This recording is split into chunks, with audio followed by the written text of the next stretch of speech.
Hello everyone. Thank you for coming today. My name is Taeho Choi. So I work as an independent curator in Seoul. So my practices mainly focuses on transnational exchange between East Asia and Europe. But today, however, I don't want to introduce my project. And instead, I want to share a question that has become much more important to me during my residency in here in New York City. And what do art institutions actually produce? So I'm very curious. Before coming here, I thought I already knew the answer. After spending several weeks in New York, I realized I was probably looking at institutions in the wrong way. So before arriving in New York, I thought the institution accumulate collection, just collections. So when we think about influential museums or art organizations, we usually think about collections, building, budget, audiences, and prestige. So we often measure institutions by their visible scale. A larger building, larger budget, more famous artists, bigger audience. That was also my assumption. I thought the institutional power came from their visible resources. But something gradually changed during this residency in here. So over the past few weeks, I visited large museums, non-profit organizations, artist-run spaces, commercial gallery, and residency programs. They are all completely different budget, different scale, different audiences. But surprisingly, I kept noticing the same thing. The institutions that stayed with me are not necessarily the largest ones. They are the one that created relationships. At some point, I realized that perhaps institutions are not simply collecting artworks, they are collecting something much less visible. They are accumulating trust. So this is Anika Yi. So Anika is kind of this day, she's a superstar in Korea. So she's being represented by very powerful gallery Esther Schipper. So this was not my first time to see her work. So I had seen her work at Tate Modern, and it has also been shown several times in South Korea as a very big scale exhibition. So I thought I already knew her practice quite well. But seeing her work again at the new museum surprised me. So it's moved around on the exhibition venue, and it wasn't because the work itself had changed. It was because the curatorial context completely changed the way I understood it. This exhibition name is New Humans, Memories of the Future is not simply an exhibition of individual artworks. It brings together artists from different generations and long across different media under a shared question. What does it mean to be human after the human? Within this exhibition, Anika's installation no longer felt like an independent work.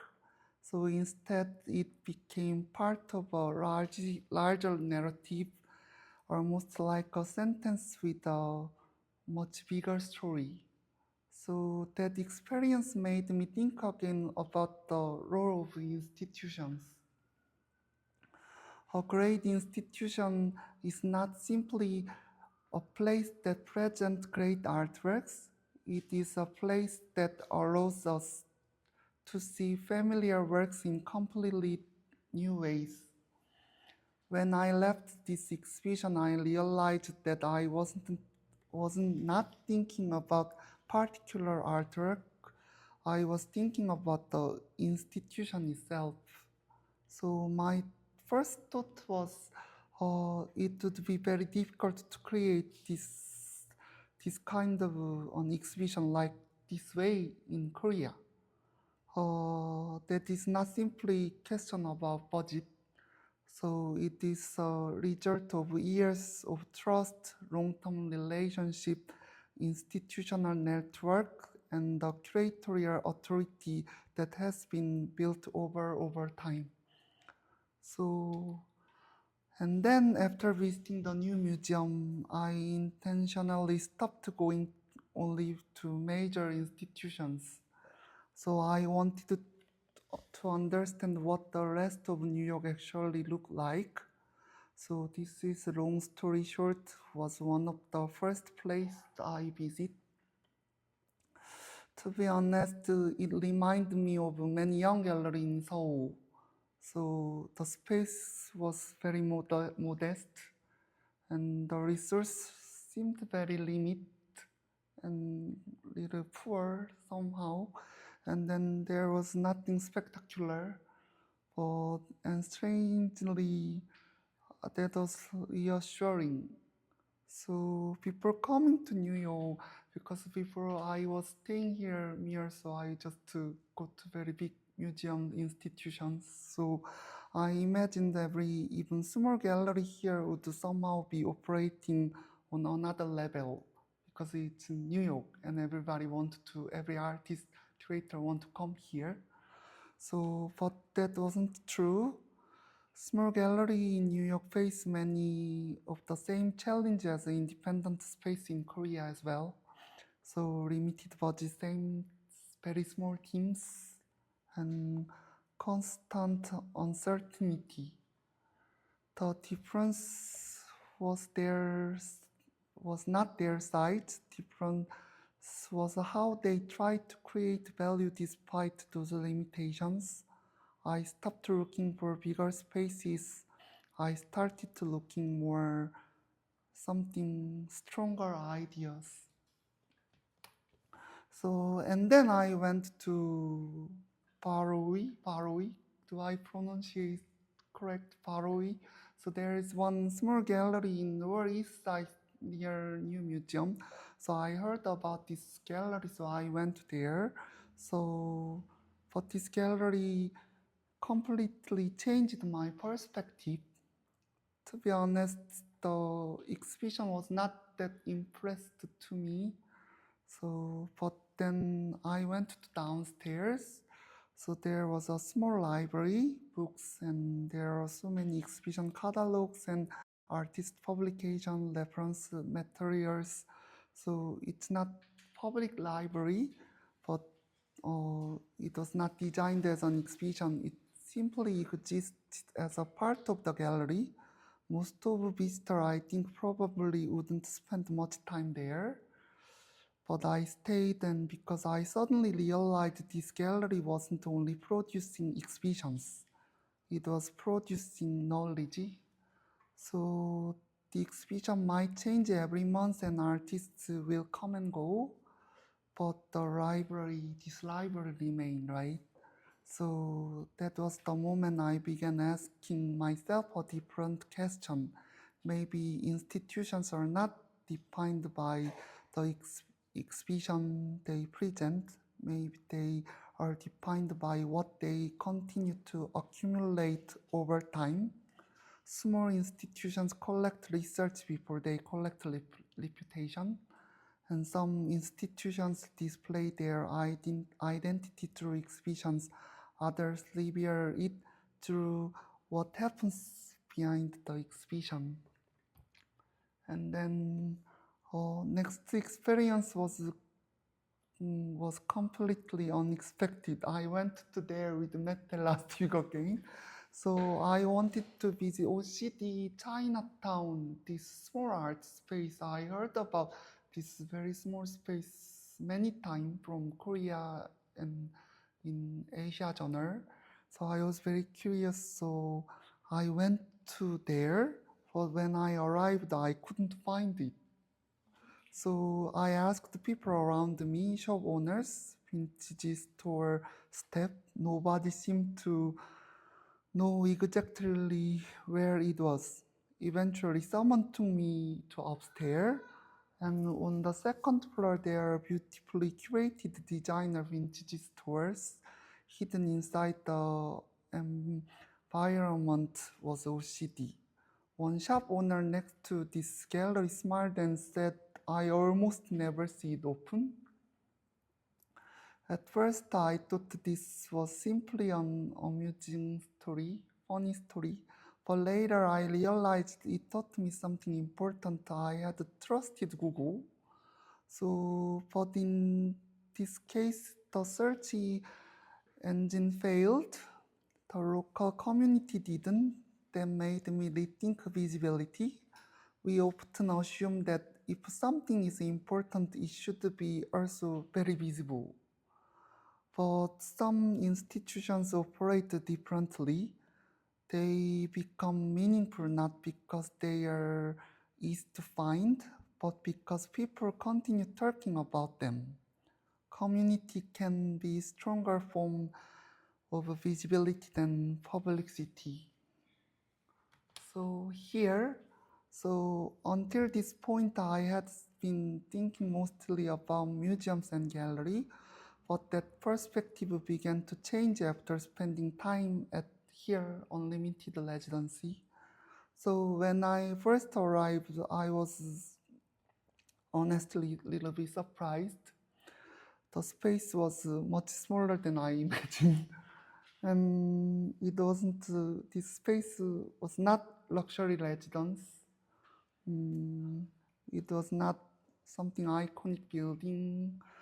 And I remember asking myself, why is this residence so internationally respected? Because I heard about this residence kind of for a long time.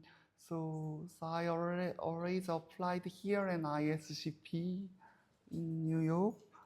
But few days later, I understood the answer wasn't the building, it wasn't the facilities, it was the people. So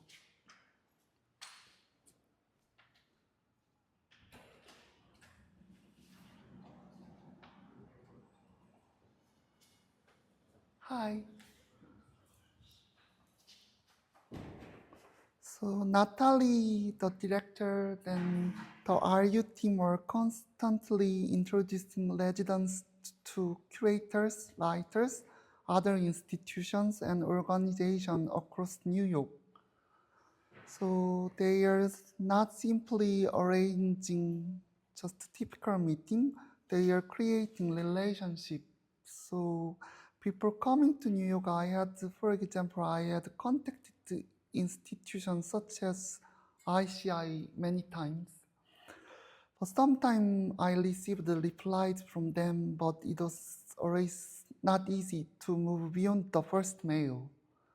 But then something changed after the director here, Natalie, introduced me. Conversation became much easier. Meeting our arranged door began to open. At first, I thought they are simply helping me, but later I realized something much more important. They are not sharing a contact list. They are sharing something more valuable. So they are temporarily sharing the trust that Residency Unlimited had spent years building. Around the same time, data said something very simple to me. If there's someone you want to meet, just ask. That's how New York works. At first, I thought he was talking about networking. Later, I realized he was talking about institutional culture.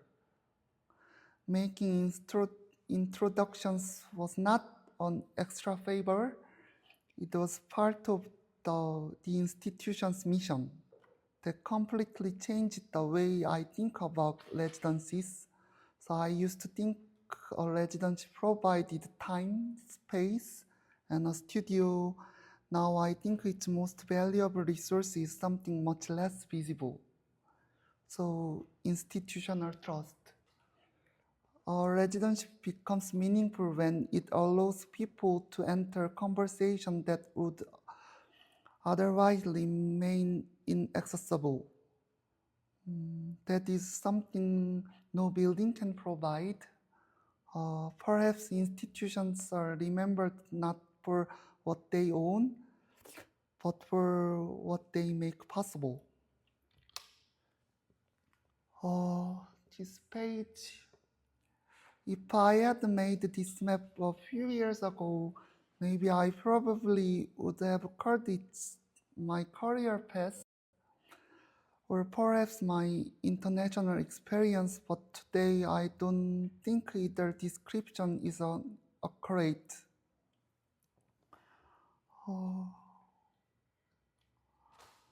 So looking back, I realized this is not a timeline, or it's not even a map, travel map.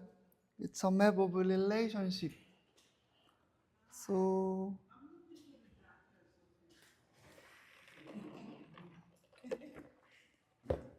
every destination emerged from a previous relationships.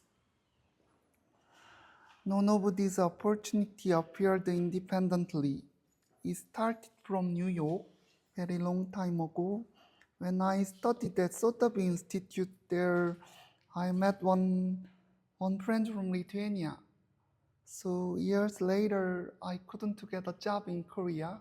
So I texted to her. The friendship led to me to one private foundation. It's called Taeho Foundation in Vilnius, the biggest private collection from Lithuania. And then I connected with the Poligrapha Obrica in Barcelona. There is a very big, the biggest print atelier in the world, one of the prestige. So then Praying Contemporary in Helsinki, they make a national pavilion in Venice Biennale and Gwangju Biennale, that kind of big biennale. And later with the Association of Visual Artists in Slovakia. And none of these institutions were part of a long-term master plan. First time I didn't mean to it. So each one simply introduced me to next level, next. Later, those relationships brought me back to Asia. I worked with the Seoul Culture Park in Tainan, Taiwan. And then some Blank Foundation, there's one small private foundation in Korea, Metevis there to me. And then MMCA Changdong residency in Seoul, I met my friends in there. And through those collaboration, I eventually arrived seated as RU in Paris. And later ISSP photography residency in Latvia. And today those relationships have led me here to Residency Unlimited in New York, I think. So when I look at the map I share with you, I don't see countries, I don't even see institution, I see people.